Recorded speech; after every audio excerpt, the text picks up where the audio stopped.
নমস্কার, আমি জয়তী। কেমন আছেন সবাই? নিশ্চয়ই খুব ভালো আছেন। আমিও খুব ভালো আছি। আজকে আপনাদের সামনে রিলেশনশিপ নিয়ে কথা বলতে এলাম। রিলেশনশিপে স্পেসটা খুব ইম্পর্ট্যান্ট। আপনি আপনার পার্টনারকে কতটা স্পেস দিচ্ছেন সেটা কিন্তু আপনাদের রিলেশনশিপকে একটা অন্য মাত্রা যোগ করবে। ধরুন, আপনি বিরিয়ানি খেতে ভালোবাসেন, আপনার পার্টনার পছন্দ করে না, বা আপনার কাছে লাল রঙটা ভীষণ প্রিয়, তার কাছে নয়। আপনি কখনোই তার উপরে চাপিয়ে দিতে পারেন না।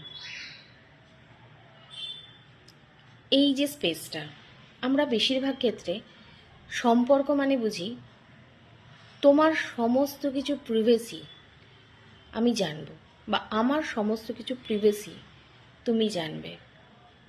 না, এই জিনিসটা কখনোই করবেন না।